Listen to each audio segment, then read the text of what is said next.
Crying is good. I mean it. Do not be ashamed to shed those tears. You have them for a reason. This is true when it comes to wrestling too, because it is meant to be an emotional sport. So let's revisit 10 moments that left fans with water coming out of their eyes. Number 10, the debut of the White Six. Without the context, this is a weird one. What's so sad about a bunch of spooky wookie wrestlers in masks arriving in WWE and killing people? Well, the story behind it is actually quite heartbreaking. As we know, this was the original creation of Bray Wyatt, who tragically passed away in 2023 at just 36 years old. At the time, he was teasing some sort of union with Uncle Howdy, who was also his real-life brother, Bro Dallas. So that's tick one. They were finally going to get to work together on the biggest stage. This had to be paused due to the above when we got to June 2024, and man, this was something else. Because at the end of an episode of Raw, the lights broke and the backstage WWE gorilla position was ransacked, as it also seemed like Chad Gable had been murdered. It became a whole thing. The final shot was of the debuting White Sick, however, and I tell you, it was just a delight. I mean, the production alone was tremendous, but with the added meaning, this was essentially a live tribute to Bray, his vision finally coming to light. The Return to Family also weighed in about how touching this was, and you'd have to have a heart of stone not to be affected by this. It was next level stuff. It also means Wyatt can always remain in our memories too, and if we always do that, he can remain a part of our lives forever. And sure, that is a little cheesy, but I also think it's true. Number 9, Cody finishes the story. Though people bought into this hard. You wanna know how I know? Because even The Rock returning to WWE and being ready to wrestle wasn't enough to convince people that 2024 wasn't the year to finish Cody Rhodes' story. That is power. Let's not forget what this narrative was all about either. From day one after he came back to WWE, Cody made it clear his late father Dusty had won the old WWF title in Madison Square Garden before a screw job ripped it from his hands. It was now Cody's dream to make sure that wrong was righted. It's so damn good, and man, he did it. I also think many fans bought into this because of the American Nightmare 2 and his own journey. This is the guy who left WWE in 2016 because the powers that be didn't think he had the chops to be a WrestleMania main eventer, and here he was for the second time doing it at Mania 40. This is also why people were so annoyed at Mania 39, but it all worked out long term. Why do you think Triple H aired that emotional video the next night on Raw? We had all seen him go out there and change the game, even from an AEW point of view. He has left his mark. Seeing Cody overwhelmed by this too will absolutely get you, because this man is just the best. A proper good guy babyface who people want to get behind.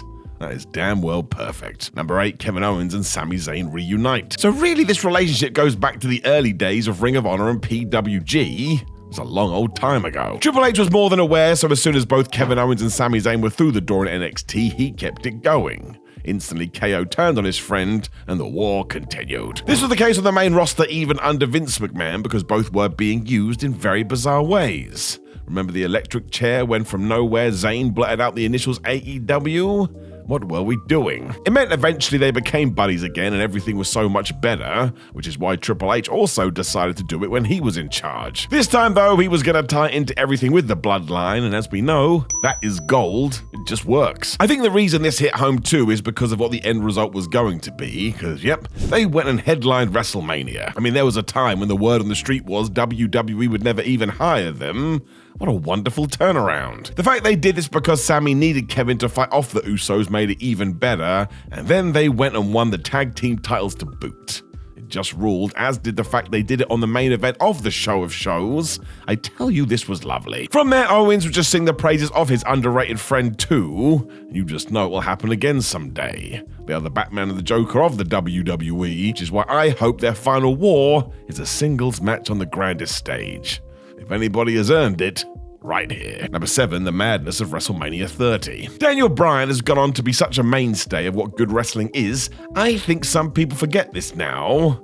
Suppose it was way back in 2014. We move on so fast. But when crowd support started to swell for Bryan back during this time, WWE wasn't interested at all. This was when whoever was meant to be pushed is who did get pushed, and if you dared get in the way, the machine would try and finish you off ASAP. I mean, look at Zack Ryder. What happened to him was nonsense. The man was good to go. It got so frustrating, fans started taking over shows even when Bryan wasn't the focal point. If WWE weren't going to take it seriously, we would just make all the noise until they had to do something. Even then, it just resulted in teases like the ending to SummerSlam 2013, and by the time WrestleMania was being talked about, it was all very clear the main event was going to be Randy Orton versus Dave Bautista. Screw that. CM Punk then walked out of WWE, which triggered an incredible chain of events, and as the audience wouldn't let it go, yep, at the 30th WrestleMania, not only did Daniel defeat Triple H, he went and won the WWE title in the main event. It was just so awesome to see somebody who deserved it get his moment, even more so because we all had to will it into existence. Don't forget all that B-plus player stuff. It was a barrier. Make sure you do stare off into the crowd after he does win too. You will see people with tears in their eyes. It is great. Number 6, the reunion of Liz and Randy. We are going old school now, but this was all time. It was all sad times before WrestleMania 7, as Randy Savage was a bad guy with Sherry Martel as his queen, because poor Miss Elizabeth had been moved aside. Now, to be fair, this was very antiquated, as the story was the woman needs to stand by their man, and yeah, that was dumb. But as the Macho Man and Liz had been joined at the hip for so long, fans were shocked when they were no longer a thing. It's like watching a damn soap opera. The main reason all of it worked, however, was the understated performance of Elizabeth, who just played the America's sweetheart role perfectly. So when Savage started being an asshole to her, man, it was like we'd all been attacked. It all led to this night, and as Randy lost to the Ultimate Warrior, as per the stipulations, he had to retire. Sherry then turned on him immediately because what a loser he is, and who came to the ring to make the save? Miss Elizabeth. Randy played this great too, as he questioned the whole thing until they did finally embrace. I don't know why it works so well. I suppose people just love these guys. So sure, yes, it is just two somewhat stereotypical characters tapping into what they knew worked at the time, but they were right. It summoned many waterworks out of people's eyes, and there's a reason it's a legendary moment. Not anybody could have just pulled this off. Number 5, I'm sorry, I love you. I was there live for this encounter, which 9 times out of 10 makes any experience better. The thing is, given how this was shot, I had no idea about this extra wrinkle until I rewatched it at home. I do believe that's known as layering. Fans were always going to be crying during this though, because at WrestleMania 24, Ric Flair was having his last match. Turned out that wasn't true, but we didn't know that at the time, and WWE had done a great job promoting all of this. Leave the memories alone. The story was there too, as Flair wanted Shawn Michaels at the end because there was somebody he saw as the current measuring stick. If I can't defeat you on the biggest stage, then even the Nature Boy would know that he was done. This brought us to the match, which is just a joy. Fans wanted to see Flair play the hit, so even though he was a mega babyface, he takes so many shortcuts. Cheats, pokes Shawn in the eye, he doesn't care. Even before you get to the proper goodbye, both guys are clearly quite emotional too. They knew the gravitas of the situation, but when Michaels had got the upper hand and it was time to old yell at this guy, we hit a home run. Because instead of tuning up the band, HBK simply looked at Rick and said, I'm sorry, I love you, before whamming him with the sweet chin music and getting the win. That is flubbing wrestling. It once again left people in floods of tears, especially if you were an old school fan. Everybody had grown up on Flair and now he was done. Sort of. Again, let's not talk about it. Number 4, the Conor Maholic tribute. So this is the most important entry on this list. It's great that wrestling can make you cry, but this was real life and involved somebody who could inspire us all. Conor Maholic was an 8-year-old WWE fan who just loved wrestling. Such was his fandom, he even came up with a nickname for himself. He was the Crusher. The whole thing was great. Because sometimes life just isn't fair, Conor was diagnosed with brain cancer despite his age and tragically passed away in April 2014.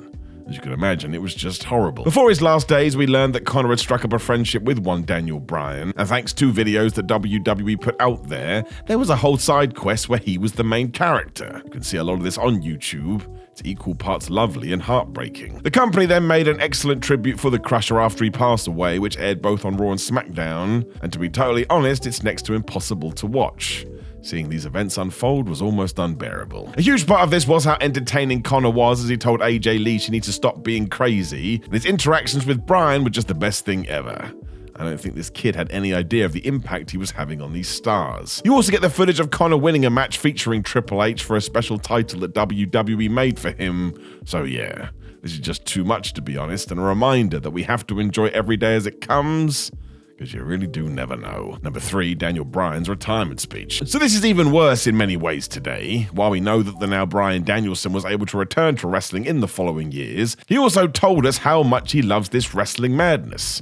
So to now see it get stripped away in such a fashion, sheesh, It will get you. This was February 2016 though, and yeah, WWE had decided Bryan was suffering from way too many concussions, and therefore he was banned from in-ring competition. It was even worse because Daniel had been suffering from a host of injuries following his big Mania 30 win. Just as it seemed he was getting back involved, nope, instead he was done forever. What a horrible 180. Watching Bryan give his goodbye speech will finish you off too because the emotion is everywhere.